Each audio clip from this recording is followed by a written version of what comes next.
ठीक है। न्यूमरल क्या है 0 1 2 3 4 5 6 7 8 9। प्रीफिक्सेस क्या डिसाइड किए गए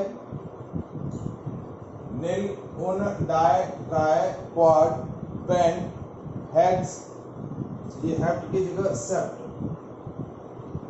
ऑक्ट और 9 की जगह इन है, नॉन नहीं है इन। और इनके एब्रिविएशन दिए गए, क्या दिए गए इनके फर्स्ट लेटर के शॉर्ट नेम एब्रिविएशन। तो इसका abbreviation N U B T Q P H S O और ई।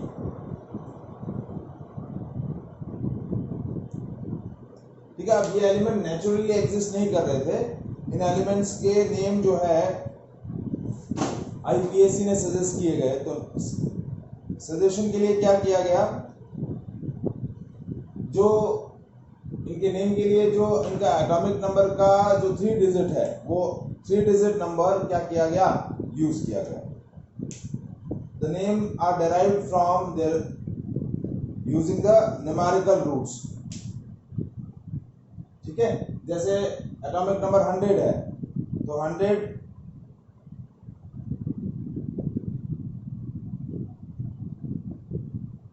वो एलिमेंट जिसका एटॉमिक नंबर 100 है तो उसका नेम कैसे प्रपोज किया गया, जैसे फर्स्ट अरेबिक न्यूमेरल है 1 तो उसके लिए बोला गया उन, फिर सेकेंड है 0 तो निल, थर्ड है 0 तो निल प्लस ईएम, पीछे क्या सफिक्स लगाया गया ईएम। 3 डिजिट के अरेबिक न्यूमेरल्स के प्रीफिक्सेस यहां से लिए गए प्लस सफिक्स क्या लगाया ईएम।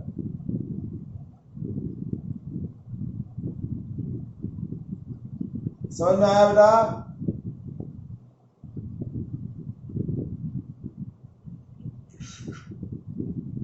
ठीक है। जैसे क्या है एटॉमिक नंबर 100 है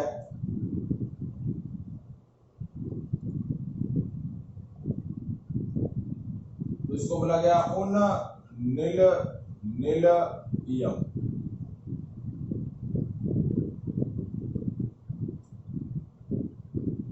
ठीक है।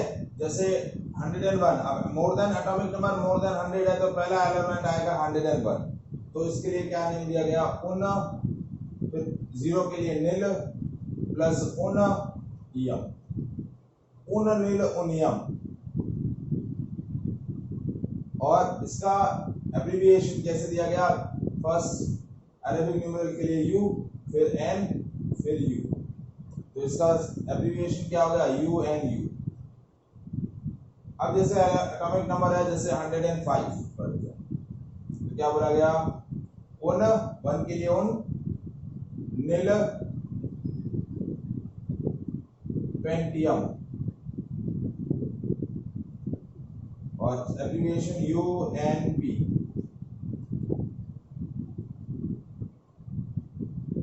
जैसे एटॉमिक नंबर है 110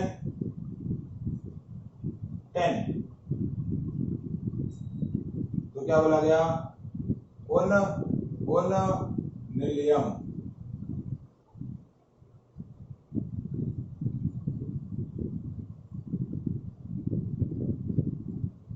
जैसे है 116 तो क्या बोला गया उन उन हेक्सियम। So that is a nomenclature suggested by IUPAC for the element whose atomic number is more than 100.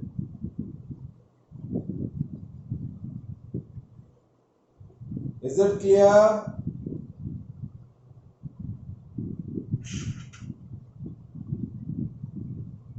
Anyone? इसमें किसी को कोई डाउट हो तो बताएं।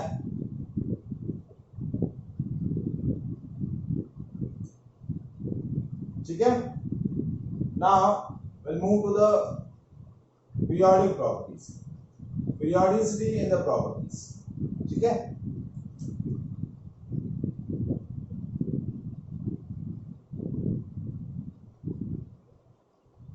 देखिए ये इस चैप्टर का सेकंड सेक्शन है, periodicity in the properties। देखिए Modern periodic table was constructed by Niels Bohr, and he also explained the cause of periodicity, that whenever the elements are arranged in an increasing order of their atomic number, after the certain regular interval, elements repeat their properties, and that recurrence in the properties after the certain regular interval is called periodicity.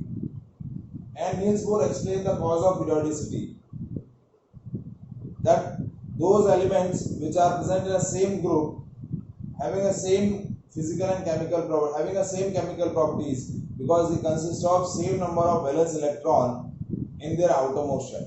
They have same valency.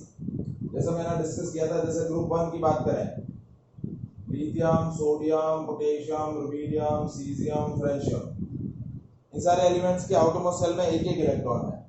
ठीक है, जैसे lithium में 2 and 1, sodium में 2, 8 and 1, potassium 2, 8, 8 and 1, rubidium 2, 8, 8, 18 and 1. तो सारे elements के outermost cell में एक एक इलेक्ट्रॉन है. So they consist of same number of valence electrons, so they are same valency, so they have same chemical properties. But एक ही period के अंदर जो एलिमेंट है, as we move left to right across the period, they consist of different valence electrons. So they have a different valencies, so they are showing different properties. They are showing different chemical properties. So that is the main cause behind the periodicity in the properties. Now we'll move. इस section के अंदर हमें क्या discuss करना है? कुछ properties discuss करनी है और प्रॉपर्टीज की पीरियोडिसिटी डिस्कस करनी है. ठीक है, कौन कौन सी प्रॉपर्टीज हमें डिस्कस करनी है? सबसे पहले हमें डिस्कस करना है एटॉमिक साइज.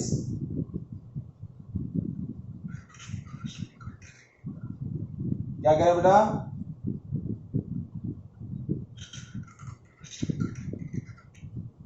साउंड कट रहा है. फर्स्ट है एटॉमिक साइज. सो कौन कौन सी प्रॉपर्टीज हमें डिस्कस करनी है? एटॉमिक साइज, उसके बाद सेकेंड प्रॉपर्टी है आपका ionisation enthalpy, third one is electron affinity, fourth one is electronegativity,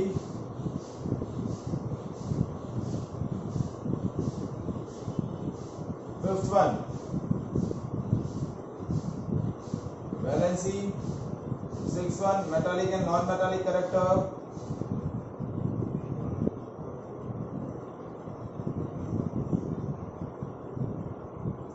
so these are the certain properties whose periodicity we have discussed in this section.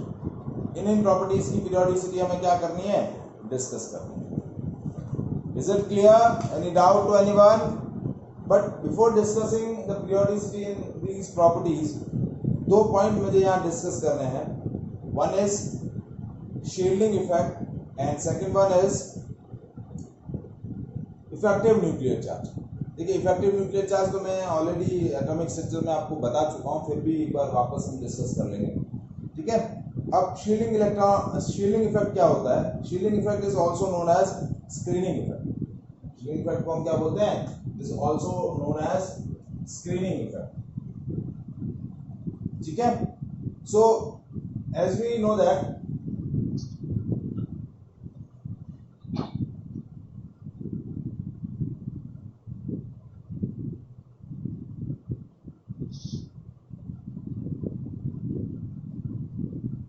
as we know that in the multi electronic atom, जब भी आपका कोई atom बहुत ज्यादा electron contain करता है, so electrons are filled in the different atomic orbitals. ठीक है, it is filled in a different atomic orbits. So as we just know that atom consists of positively charged nucleus. Around this nucleus in different concentric circles और in a different concentric orbits electrons are revolve. ठीक है, तो पहली orbit के अंदर आपके कितने electron हैं? 2. दूसरी के अंदर 8. फिर तीसरी के अंदर 8.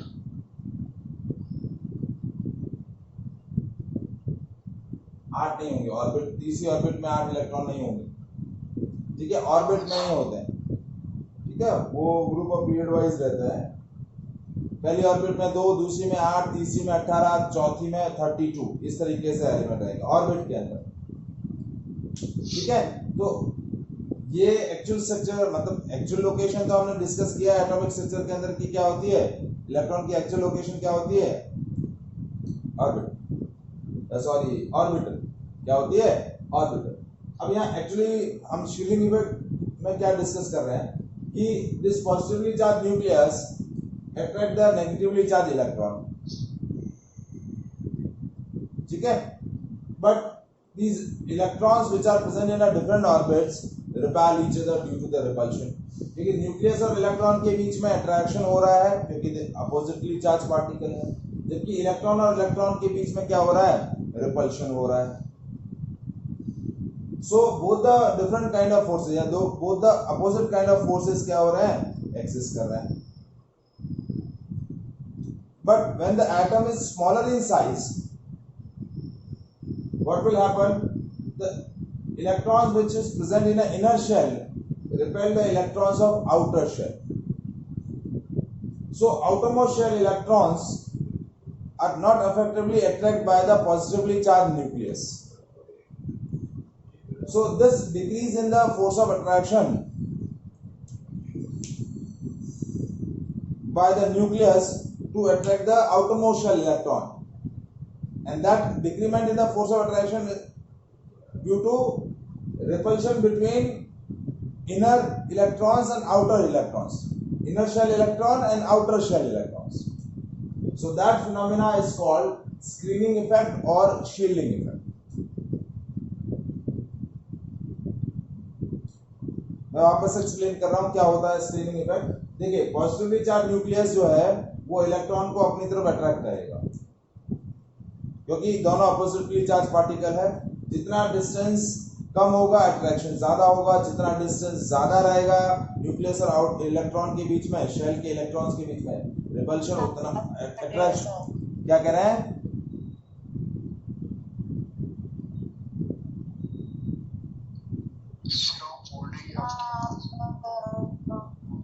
आपकी आवाज कट रही थी। ओके, देखिए अट्रैक्टिव फोर्स जो होगा, जितना इलेक्ट्रॉन और न्यूक्लियस के बीच का डिस्टेंस कम होगा अट्रैक्टिव पावर अट्रैक्शन ज्यादा रहेगा। इलेक्ट्रॉन और न्यूक्लियस के बीच में डिस्टेंस ज्यादा है तो अट्रैक्शन कम हो जाएगा। डिस्टेंस के ऊपर तो अट्रैक्टिव पावर डिपेंड कर ही रही है, लेकिन साथ साथ में क्या हो रहा है, जो इलेक्ट्रॉन और इलेक्ट्रॉन डिफरेंट शेल्स के अंदर प्रेजेंट है वो एक दूसरे को सेम पोलैरिटी की वजह से रिपेल कर रहा है। और ये रिपल्शन कब इफेक्टिव, ज्यादा इफेक्टिव कब होता है, जब आपका एटॉमिक साइज जो एलिमेंट का होता है वो छोटा रहता है। इंटरइलेक्ट्रॉनिक रिपल्शन जितना साइज छोटा होगा उतना ज्यादा रहेगा, तो उस रिपल्शन की वजह से ये न्यूक्लियस जो है ये आउटर शेल के इलेक्ट्रॉन्स को उतना इफेक्टिवली अट्रैक्ट नहीं कर पाता। So that decreases the attractive power of nucleus to attract the outermost shell electrons or to attract the electrons which is present in a different shell. So that decrement in the attraction is called shielding effect or screening effect. अब ये जो screening effect होता है that depends on the number of inner electrons. जितने inner electrons ज्यादा होंगे उतना आपका shielding effect ज्यादा होगा। देखिए सबसे पहले आपका क्या आता है, एस सबशेल आता है, फिर आता है पी सबशेल, फिर डी सबशेल,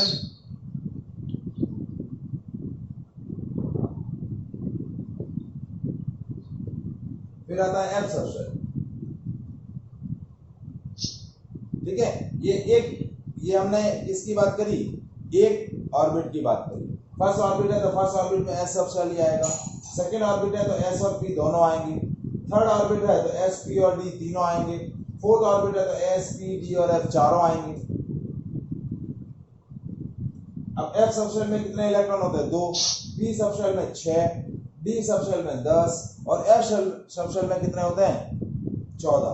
तो जितने इनर शेल इलेक्ट्रॉन ज्यादा होंगे, जितने भी इनर इलेक्ट्रॉन ज्यादा होंगे वो आउटर शेल के इलेक्ट्रॉन्स को उतना ही ज्यादा क्या करेंगे, रिपेल करेंगे। जैसे मैं फॉर एग्जांपल थर्ड ऑर्बिट की बात करता हूँ, क्या बात करता हूँ, थर्ड ऑर्बिट में 3s 3p और 3d तीनों होंगे, तो 3s के 2, 3p के 6, 3d के 10। अब ये जो 3d के 10 इलेक्ट्रॉन है वो 4s के जो नेक्स्ट ऑर्बिट होगी 4s, फोर्थ ऑर्बिट होगी, फोर्थ ऑर्बिट का पहला सबशेल होगा 4s, तो 4s के वो जो 2 इलेक्ट्रॉन होंगे उनको ये इनर डी सबशेल के 10 इलेक्ट्रॉन क्या करेंगे, रिपेल करेंगे। जितने ज्यादा इलेक्ट्रॉन होंगे इनर ऑर्बिट में वो आउटर शेल के इलेक्ट्रॉन्स को उतना ही ज्यादा रिपेल करेंगे।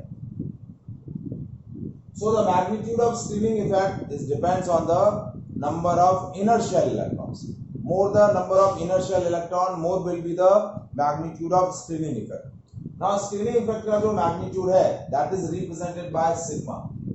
इसका magnitude हम किससे represent करते हैं, sigma से। और ये basically किस पे depend करता है, number of inner shell electron. किस पे depend करता है, number of inner shell electrons. Is it clear?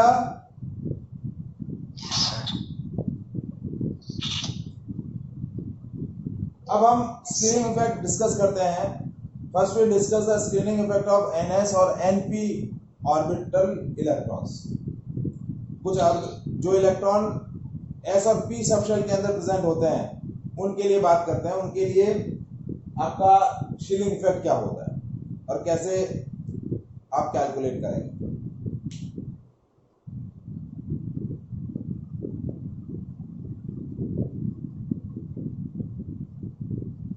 देखिए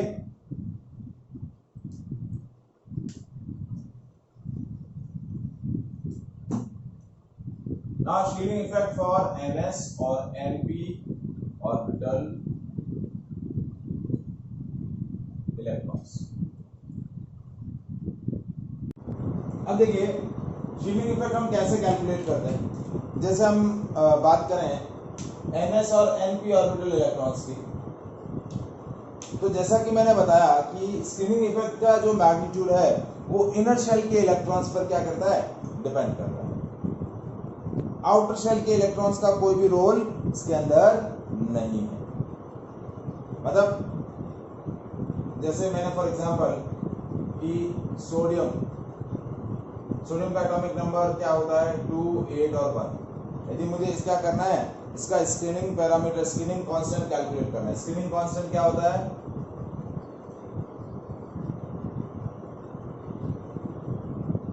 स्क्रीनिंग कांस्टेंट होता है सिग्मा।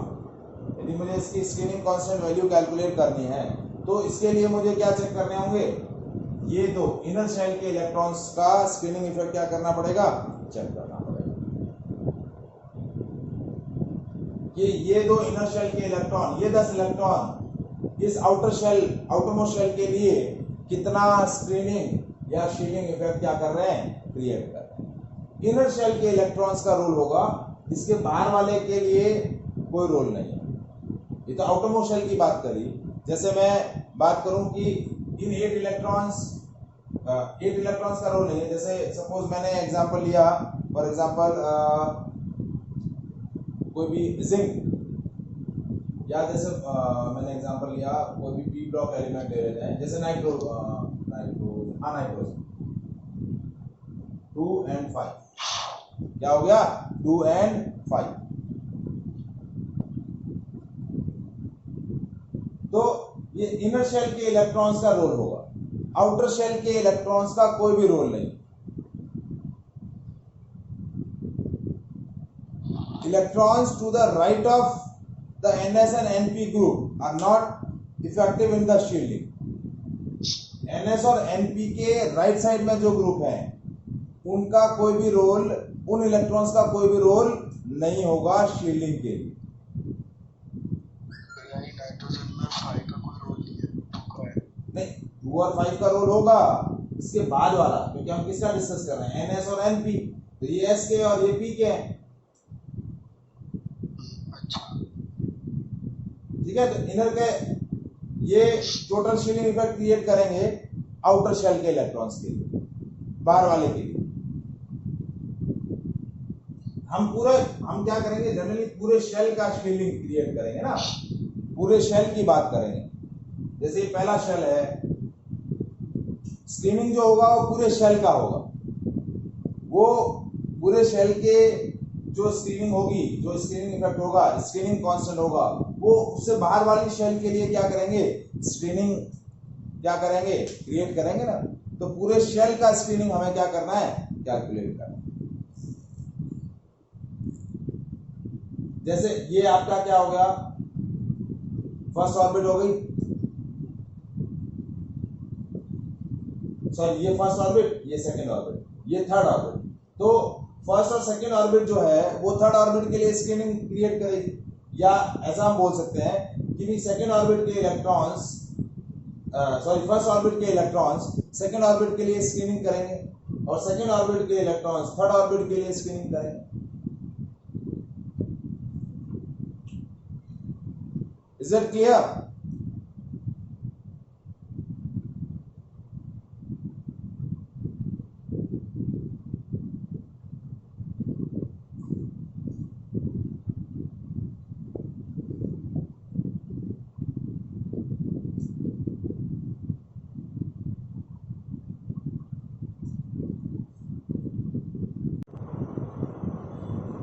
अब स्क्रीनिंग,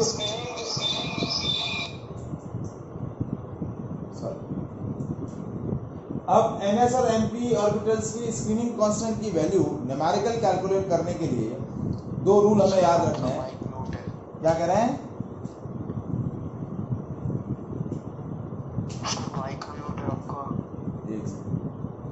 देखिए, अब एनएस और एनपी ऑर्बिटल इलेक्ट्रॉन्स की स्क्रीनिंग कांस्टेंट की वैल्यू न्यूमेरिकल कैलकुलेट करने के लिए हमें दो रूल याद रखने हैं।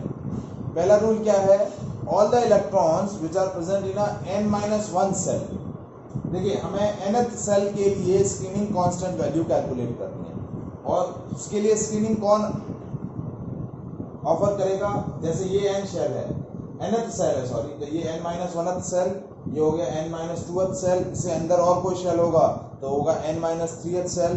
तो इस तरीके से, तो all the electrons which are present in n-1th shell, मतलब आउटर से जो नेक्स्ट पिछला जस्ट उससे पहले वाला जो शेल होगा वो बोला जाएगा n-1th शेल।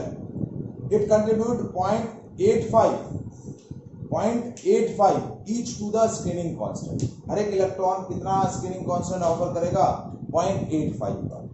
और all the electrons which are present in n-2th और lower shells are contribute to 1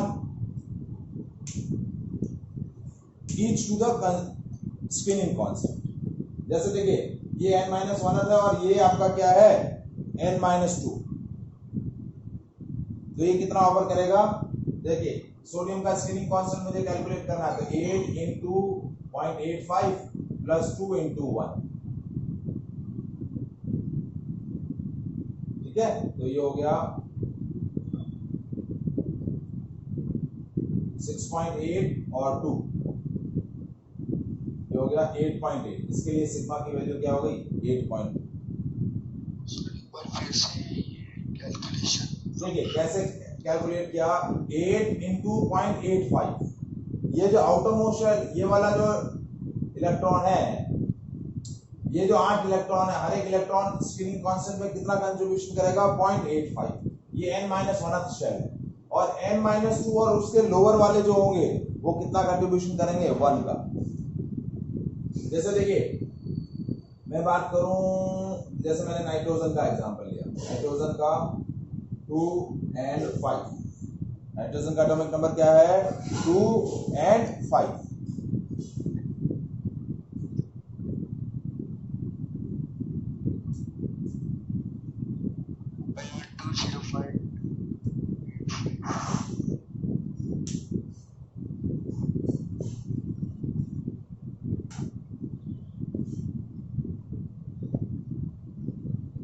क्या कह रहे हैं बेटा? 5 into 0.85।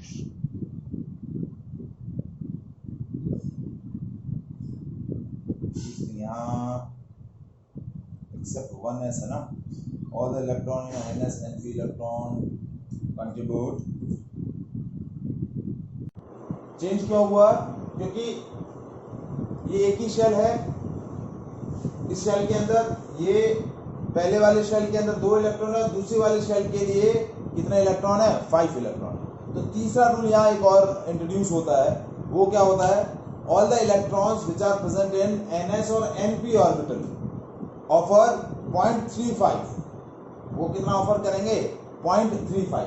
यानी ये वाला कितना ऑफर करेगा? ये जो 0.35 ये 0.35 ऑफर करेगा, और ये कितना करेगा? 0.85।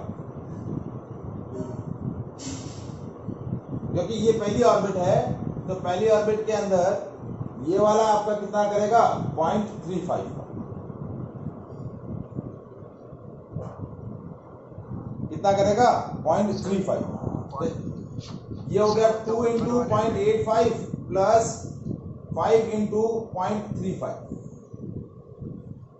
हाँ जी, क्या कह रहे हैं? एक्चुअल में ये देखिए 3 रूल है। क्या हो रहा है? पहला रूल क्या है कि ns और np ऑर्बिटल के जो इलेक्ट्रॉन्स हैं वो 0.35 का कंट्रीब्यूशन करेंगे, n-1 शेल के जो इलेक्ट्रॉन है वो 0.85 का कंट्रीब्यूशन करेंगे, और n-2 और उसके लोअर वाले जो होंगे वो क्या करेंगे? 1 का कंट्रीब्यूशन करेंगे। कितने का कंट्रीब्यूशन करेंगे? 1 का। सर तो सोडियम में 8 इंटू 0.35 होगा ना? सोडियम में 8, हाँ 8 इंटू 0.85 प्लस 2 इंटू 1।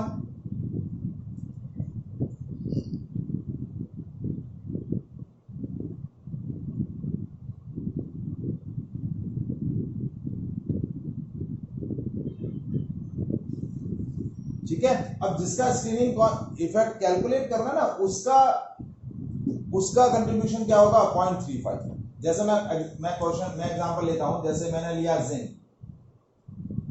अब मैंने क्वेश्चन पूछा, calculate the screening constant in zinc for 4s electron and for a 3d electron.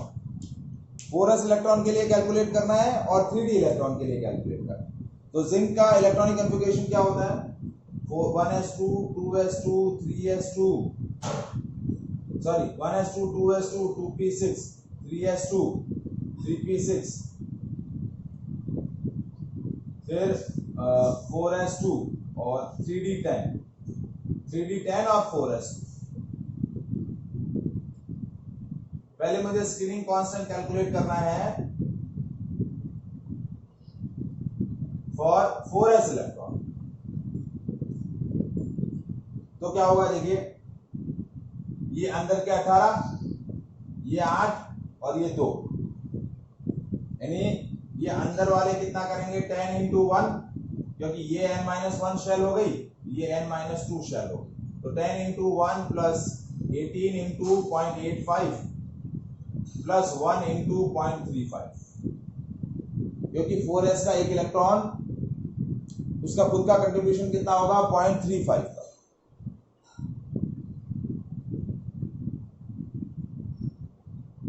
आया समझ में?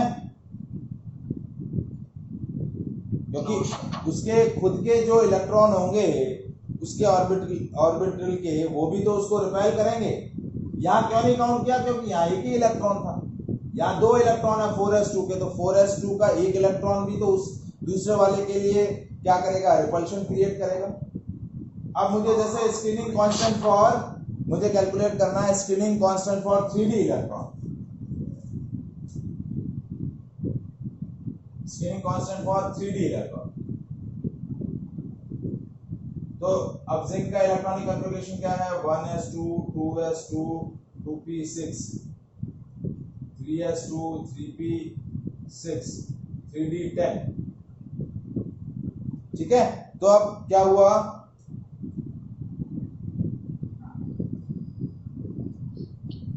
कैसे स्क्रीनिंग कांस्टेंट निकालूंगा?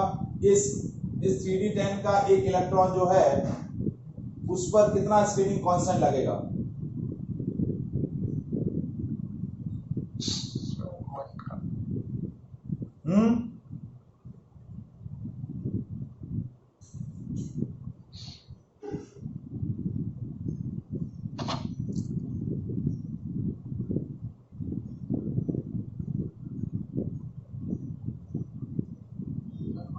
देखो ये अंदर वाले हो गए,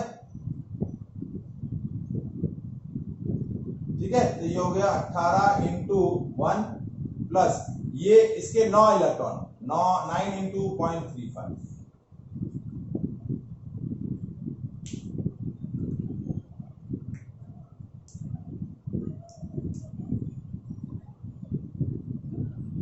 क्योंकि जिसका स्क्रीनिंग इफेक्ट कैलकुलेट करना है, जिस NSNP इलेक्ट्रॉन का स्क्रीनिंग इफेक्ट आपको कैलकुलेट करना है, उसका कंट्रीब्यूशन कितना होगा 0.35 का। Is it clear?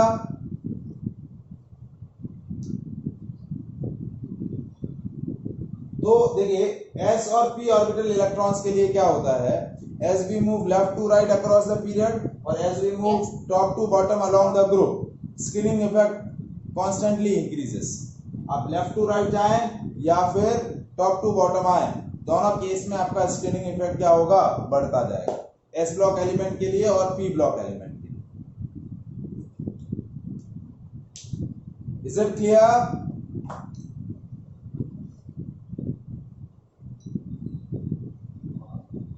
Confirm?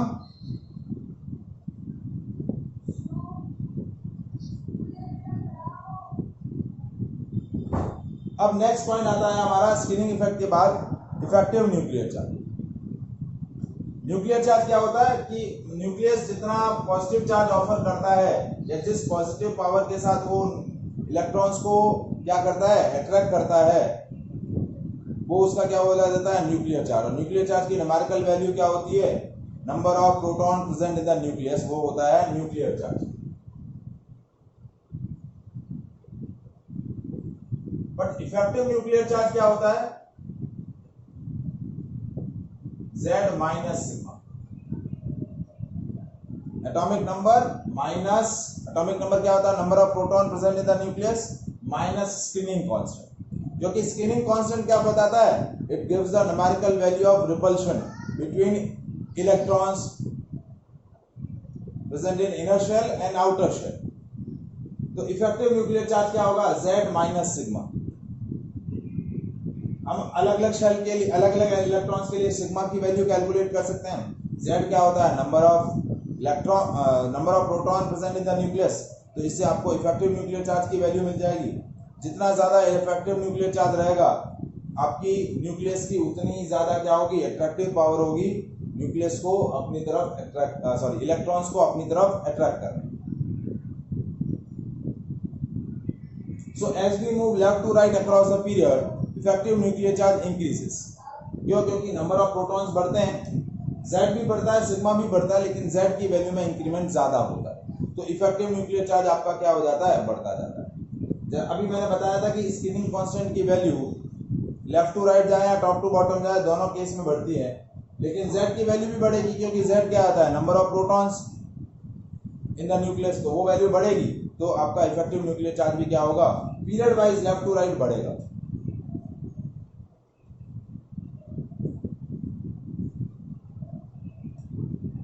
Is it clear? दोनों पैरामीटर समझ में आए? ठीक है, so this is effective nuclear charge and screening effect. Important parameter है, पूछे जाते हैं। जितने इनर्शियल इलेक्ट्रॉन ज्यादा होंगे, स्क्रीनिंग इफेक्ट ज्यादा होगा। कंफर्म? ठीक है, तो अब नेक्स्ट सेशन के अंदर मैं डिस्कस करूंगा पीरियोडिसिटी इन प्रॉपर्टीज। ठीक है, एक एक करके जो 5-6 प्रॉपर्टीज मैंने बताई हैं वो मैं 1 बाय 1 डिस्कस करूंगा, कैसे उनका वेरिएशन होता है, कौन कौन से पैरामीटर्स उनको अफेक्ट करते हैं, पहले वो चीज। ठीक है, is it clear? Okay, bye.